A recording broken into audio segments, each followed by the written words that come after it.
الصلاة والسلام عليك يا رسول الله وعلى آلك وأصحابك يا حبيب الله. الصلاة والسلام عليك يا نبي الله وعلى آلك وأصحابك يا نور الله.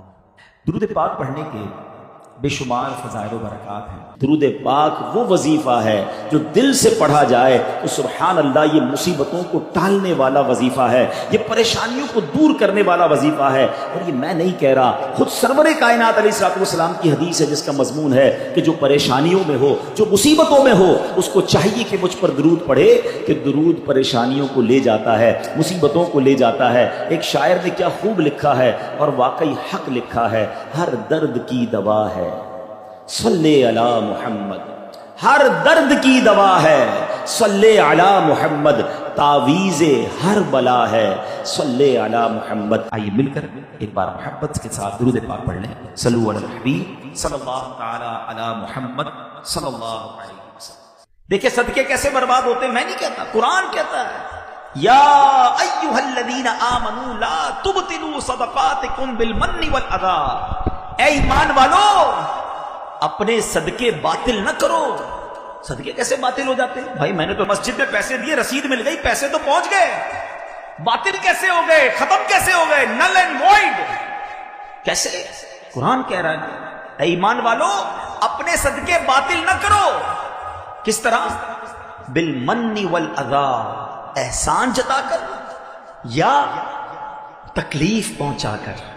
اور یہ کر رہے ہوتے ہیں انڈیلیبریٹلی یا ڈیلیبریٹلی، دانستہ و غیر دانستہ ہی چل رہا ہوتا ہے. میں نے اپنے ملازم کی بچی کی شادی کرا دی ہے، میں نے اس کو گھر دلا دیا ہے. بھائی یاد ہے نا تو فقیر تھا، غریب تھا، نوکری والا آیا تھا چپل پہن کر تیرے کو کاروبار پہ چڑھا دیا، آج لینڈ کروزر، آج گاڑی آ گئی، بھول تو نہیں گیا مجھے؟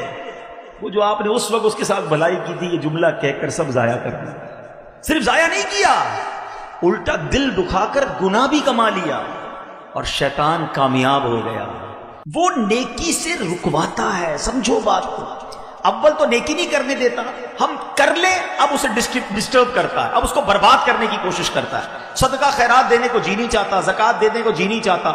اب جس کا دل چاہا اس نے دے دی.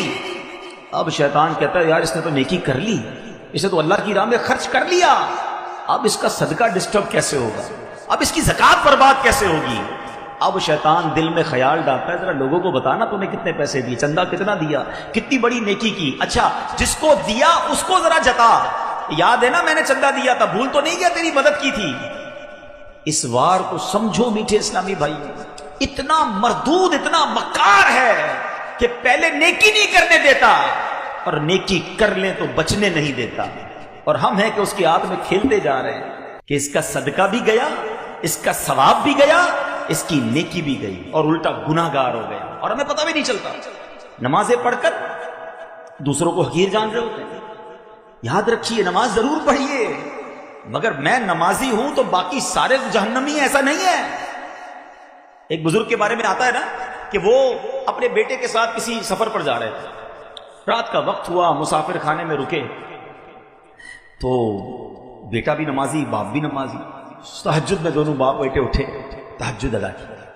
سارے مسافر خانے میں قافلے والے سو رہے تھے. بیٹا کہتا ہے ابا جان یہ کیسے لوگ ہیں، سارے ہی سو رہے ہیں، کسی نے تہجد نہیں پڑھی.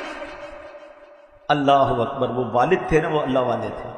کہتے بیٹا تو بھی سویا رہتا تو ٹھیک تھا، تو نے آج تہجد پڑھ لی، تجھے باقی لوگ سارے حقیر نظر آنے لگے، اس سے بہتر تو بھی سویا رہتا تو ٹھیک تھا. تو یہ وار شیطان کے سمجھو.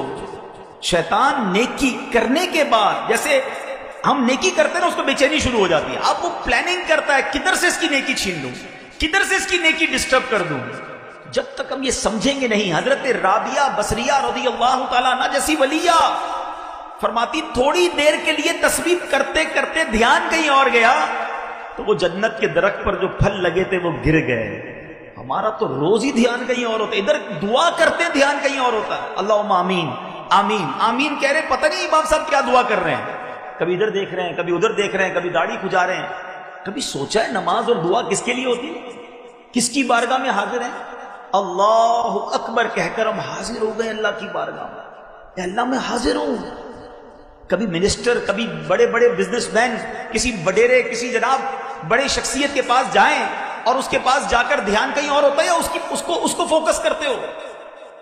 پھر اللہ کی بارگاہ میں کہیں اور دھیان ہے، مانگ رہے ہیں اللہ سے اور دھیان کہیں اور ہے، پھر کیسے دعا قبول ہوگی؟ علماء فرماتے ہیں اللہ غافل دل کی دعا نہیں سنتا، تو دعا میں دل ہی غافل ہوتا ہے۔ مگر دنیا میں غریب ہونا تو کم از کم آخرت میں تو غریب نہ رہو یار، وہاں تو امیر ہو جاؤ، وہاں تو باغات لگا لو، وہاں تو جنت میں محل لگا لو۔ اس سے بڑا بدنصیب کون ہوگا جو ادھر بھی بیچارہ تکلیف میں رہ رہا ہے اور ادھر کے لیے بھی کچھ نہیں بھیجا۔ اور اگر دنیا میں امیر ہو، مالدار ہو، سکھ میں رہ رہے ہو، تو پھر تو وہاں سکھ کی زیادہ ضرورت ہے نا۔ ادھر نرم بستر ہو اور ادھر مار پڑنی ہو، ادھر نرم اور بڑے شاندار بیڈ روم ہو اور قبر میں کیڑے ہوں، تو کیا فائدہ ان بیڈ رومز اور ان گھروں کا؟ مزہ یہ ہے کہ تمہیں اللہ نے ادھر بھی گھر اچھے دیے ہیں، اب ادھر بھی گھر اچھے تیار کرنا۔ یہ ذہن جس دن بن گیا نا کہ میں نے ادھر بھی چین سے رہنا ہے، ادھر بھی محل تیار کرنا ہے، ادھر بھی اپنے باغات بنا لینے ہیں، ادھر بھی خوب صدقہ خیرات کر کے اپنا بینک بیلنس جمع کر لینا ہے، تو پھر خیر ہے، پھر زندگی بہت اچھی ہے۔ آخر ہمیں ٹھیک ہونا ہے نا۔ تو بہرحال اللہ کرے کہ ہمیں اپنی پیدائش کا مقصد سمجھ آ جائے۔ یہ زندگی پتہ ہے کیا ہے؟ ایک بزرگ نے کمال کی بات فرمائی، یقین کریں واقعی کمال کی بات ہے۔ سورہ عصر آپ سب نے سنی ہوگی نا، بسم اللہ الرحمن الرحیم والعصر ان الانسان لفی خسر۔ اس دوسری آیت کا مطلب پتہ کیا ہے؟ مطلب یہ ہے کہ بے شک آدمی ضرور نقصان میں ہے۔ ایک بزرگ فرماتے ہیں کہ تفسیر کبیر میں کہ میں نے ایک برف والے شخص سے، برف بیچنے والے شخص سے سورہ عصر کی دوسری آیت کا مطلب سمجھا۔ یہ ہے، میں یہاں تھوڑا سا بریک لے کے سمجھانا چاہتا ہوں۔ جس کا مائنڈ سیٹ آخرت کی فکر کرنے کا ہوتا ہے وہ دنیا کے تجربات سے آخرت کا کوئی درس لیتا ہے، جس کا ذہن ہی نہیں ہے تو وہ غفلت میں ہی رہتا ہے۔ مثال کے طور پہ ایک بزرگ کے بارے میں آتا ہے کہ وہ بڑا زبردست کپڑا بناتے تھے، کپڑا سیا، تیار کیا، کپڑے کے بیپاری تھے۔ وہ ایک کپڑا سیل کرنے مارکیٹ میں گئے اپنا بنا کے کپڑا، تو جو کپڑا خریدنے والا تھا نا، اس نے جب کپڑا دیکھا تو اس نے کہا آپ کی تو سلائی میں پرابلم ہے۔ وہ ماہر تھا، ماسٹر تھا، ایکسپرٹ تھا، سلائی میں صحیح نہیں ہے، کلر اسکیم بھی صحیح نہیں ہے، مثال دے رہا ہے، اس کی سائز بھی ٹھیک نہیں ہے۔ وہ بتاتا گیا، اس بزرگ نے رونا شروع کر دیا، زاروں کتار رونے لگ گئے۔ تو اس نے کہا بھائی آپ رو کیوں رہے ہیں؟ آپ کا کپڑا میں خرید لیتا ہوں، ناراض تو نہ ہوں، میں تو جو چیزیں وہ بتا رہا ہوں۔ کہتے میں اس لیے نہیں رو رہا کہ تم نے میرے کپڑے کے عیب نکالے ہیں، میں اس لیے رو رہا ہوں کہ میں نے یہ کپڑا اپنے طور پہ پرفیکٹ بنایا تھا، مگر جب یہ کپڑا کسی ماہر کے ہاتھ میں آیا تو اس نے میرے عیب نکالنا شروع کر دیے۔ تو میں نے تو اپنے طور پہ نمازیں ٹھیک پڑھی ہیں، روزے صحیح رکھے ہیں، صدقے خیرات بھی کیے ہیں، اللہ کی بارگاہ میں قیامت کے دن گیا، اور اگر رب نے کہا کہ تیرے سجدے قبول نہیں ہیں، ان میں اخلاص نہیں تھا، تیرے صدقے بیکار ہیں تو اس میں نیت کچھ اور تھی، میں اپنے طور پہ ٹھیک کر رہا ہوں اعمال، اگر اللہ کی بارگاہ میں گیا اور وہاں یہ سب ریجیکٹ ہونا شروع ہوا تو میرا کیا بنے گا؟ یہ تھا دماغ، یہ ذہن تھا آخرت کی تیاری کا کہ کپڑا ریجیکٹ ہوا تو قیامت یاد آ گئی۔ میٹھے اسلامی بھائیوں، میری اور آپ کی زندگی بھی یہی ہے، we don't know کب چلے جائیں گے۔ اگر آپ اس کو امیجنیشن کے ذریعے سمجھنا چاہیں نا، تجربے کے طور پہ کہہ رہا ہوں کہ پیدا ہوئے نا تو ہمارے ہاتھ میں ایک ایک برف کا بلاک دے دیا گیا ہے، کسی کے پاس 50 سال کا ہے، کسی کے پاس 40 سال کا ہے، کسی کے پاس 25 سال کا ہے، برف روز پگھل رہی ہے۔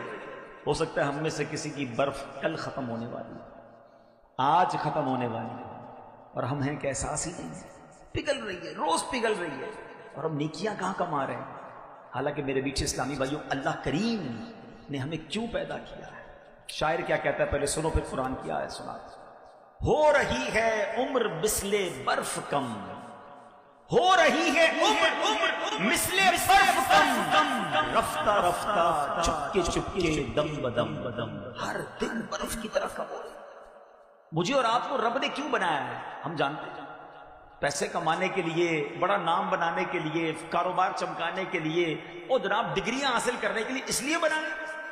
آئیے قرآن سے پوچھتے ہیں، اے رب کے کلام تو ہماری رہنمائی فرما، ہمیں کریٹ کیوں کیا گیا، انسان کو بنایا کیوں گیا؟ اللہ کریم قرآن میں فرماتا ہے وَمَا خَلَقْتُ الْجِنَّ وَالْإِنسَ إِلَّا لِيَعْبُدُونِ، بے شک اور میں نے جن اور آدمی اتنے ہی اس لیے بنائے کہ میری بندگی کرے. اللہ فرماتا ہے جن اور آدمی کس لیے بنائے؟ کہ میری عبادت کرے.